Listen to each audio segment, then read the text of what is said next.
What's up on my Power Addicts crew? What is today? It's Tool Tuesday. It's where I take a tool from my shop, my friend's shop, or even a loaner tool program from an auto parts store. Tell you what he does, show you what he does, and even give a review of what I think about it. If this is the first time you've landed on Power Addicts YouTube channel, hit that subscribe button so you don't miss a single video when I release them. Now let's see what tool we're going to do today. And here's our topic for the day. We got two different thread taps. Notice I did not say what type of thread tap because each one of them has its own specific name. Now look real close at each one of them. Look how wide the flutes are on this one. Look how narrow the flutes are on this one. Which one of those taps is actually being used correctly right now? Remember, this is the side of a YJ here. This is where the fenders, for the people who don't have YJs or Jeeps period, is that this is where the out fender right here bolts on to the grill. These threads right here exist. They're made from the factory like that. So they're not ones that I took a piece of metal and tapped threads into. Oops, I said a clue word. So with that being said, these are existing thread inserts into this grill. Which one of these taps is being used correctly? Those of you who guessed that one, you would be correct, because that is what you call a clean out tap or a thread chasing tap, and there's a distinct difference between the two. Now let's look at the difference between the two.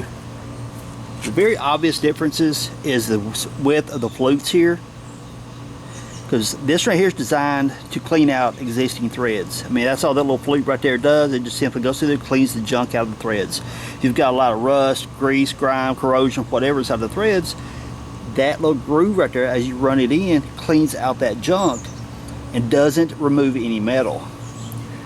Versus this one, which is the most common type of tap, this one is designed to cut threads inside metal. You drill a hole, put this one in there because you got that tapered nose right there. As you turn the threads, as you turn the tap, it cuts the thread pitch into the metal. Now, can you clean out existing threads with this?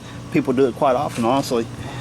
But is it the correct way of doing it? Not necessarily, because these are designed to remove metal. The tolerances between the thread pitches here is so much more tighter that as you run it through there, it'll actually clean out. It'll actually remove metal as you go through, which isn't always a good thing.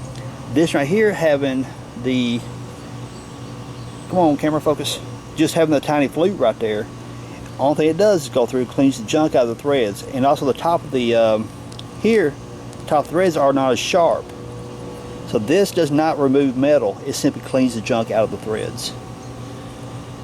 So the time to use that one is to cut new threads in metal. To use that one, clean out existing threads in metal. Okay, let's do a demonstration, see how it works. Okay, we're back on the grill with my 93 YJ. And for those of you who haven't checked out my channel, this is Project Rust Bucket. You might want to subscribe so you can see the build on this little beast. She went from junk to, well, she's a lot better than she was, put it that way. Still a work in progress. We take our clean out tap and simply thread inside there, and those threads are not in bad shape right there at all, because this thread took through pretty easily. But oftentimes what you want to do is get you some WD-40, or sometimes I even use motor oil. Spray it on the threads of your clean out tap. I run it into it. Kind of as a way of, one, helping clean the debris out of the threads, but also helps prevent any other corrosion crap being built up into it. Those threads aren't too bad. You see I got a little bit of darkness going on, not a big deal. Okay, let me wipe off my threads. Okay, let's look at a different set of holes down here. Now look at these. You can tell we got a lot of rust and corrosion inside here, but I'm not really sure what kind of shape that the threads are in, because I haven't tried tapping these yet with this to see how it works out. Thread that in by hand. When I took the fenders off this thing, the bolts were pretty easy, except for one, which is on the other side. We'll look at it here in a minute. But that one's pretty easy. And you can look and see, I got a little bit of junk on it, but not bad. this particular bolt right here, we're on the passenger side of the YJ.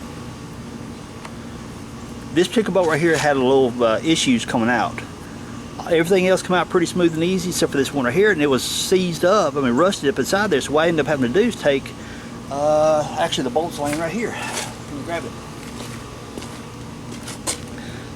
End up having to take and cut it like a key like this, or just a T-shape, whatever, because what that allowed me to do, YJ fenders are slotted like this to allow for adjustment.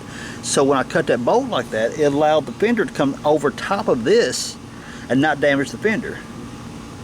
And also gave me a way to put my channel locks on it right here to back it out.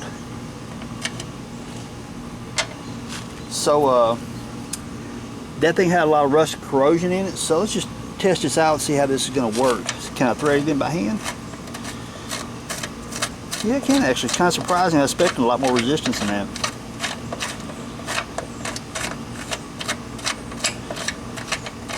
Because it came out, but it wasn't happy about it. Now you can see there's some solid junk on the threads of that. So now I'm going to take my WD-40, spray it a little more liberally, which kind of cleans off the junk. Then I'm going to take my rag, wipe off the threads again. So now it's good and clean again. Now let's put a little bit more WD-40 on it. Run that inside there.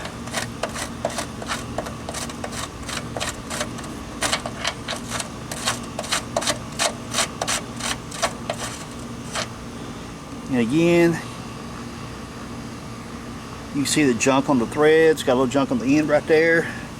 Wipe it off. With my rag I got laying on my tire here. Let's do one more run with the WD-40.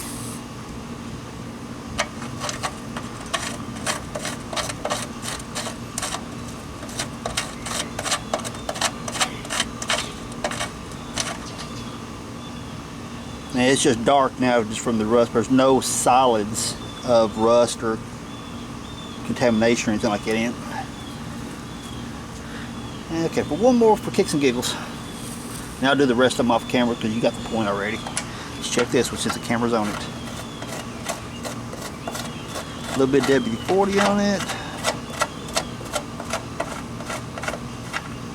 And it just came out dirty, but not, there's no solids in it, like solid chunks of rust or corrosion of any form, so that's good. So I'm gonna go ahead and chase the rest of them and I'll be right back with you.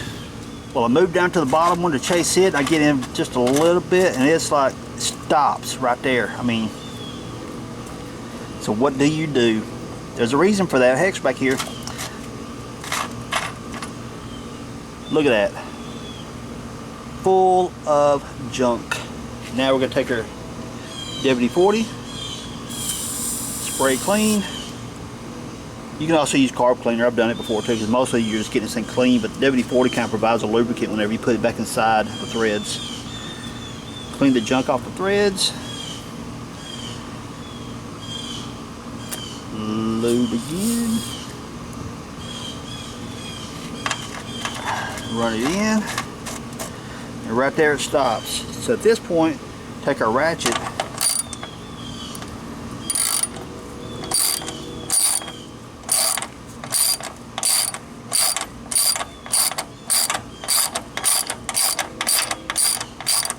I really expected that on that hole up there, but well, yeah, just goes to show us you should chase all your threads because you never know when something comes up.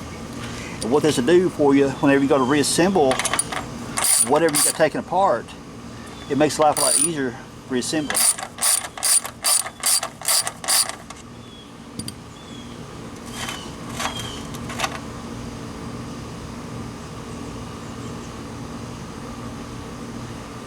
It's solids like rust, dust, just like mud on the end of it now from the WD-40 mixing with the rust. Wiping it off with my rag again. Spray, clean the threads out.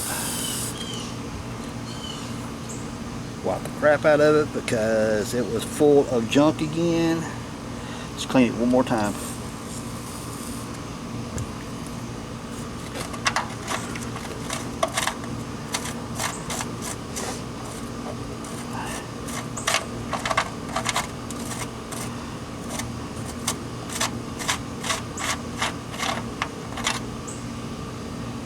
Getting there.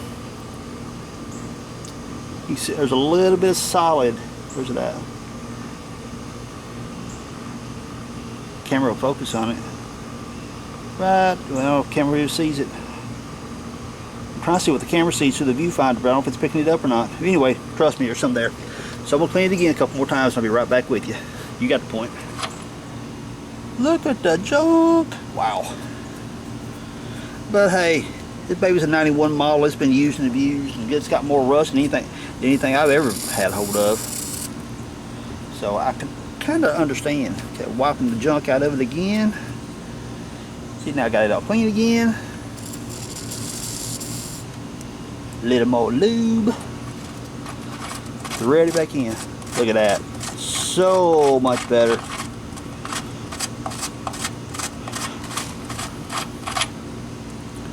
And still got some junk on it, but you got the point. You know, you just do it a few times to get it good clean. But obviously you can see all the junk around the threads here, so I got to clean all that up anyway. And once I get all this external stuff here around the hole clean, I'll run this through again just to be sure that anything I cleaned out here doesn't get back inside the threads. It makes reassembly of whatever it is you've got taken apart so much easier. This is an extra step. A lot of people don't take it. And here's the set I was just kind of demonstrating. Right there's the 5/16, so I was chasing the other side. But even this set, a simple set like this right here, will save you a lot of time. So I cannot recommend these enough. So you can see this one right here. Then you clean the threads on it where I was chasing something. Anyway. What? Did I hear somebody say they want me to do a Tool Tuesday on a regular thread cutting taps? I can do that, and I will do that. So if you like this video, hit me with a thumbs up, subscribe if you haven't, and leave me some cool comments down below. And in those comments, leave me something, say, hey Chuck, if you can pick up one of these tools from, you know, the loaner tool, or do you have this tool to show me how to use or recommend or whatever, feel free to leave it down in the comments and I'll do the best I can. If I can't get hold of the tool, I'll definitely put it on my list, and as soon as I can get hold of one to demonstrate for you, I will definitely do it. Cool? Alright, so everyone, I really appreciate you hanging out with me. Peace out. Later, y'all.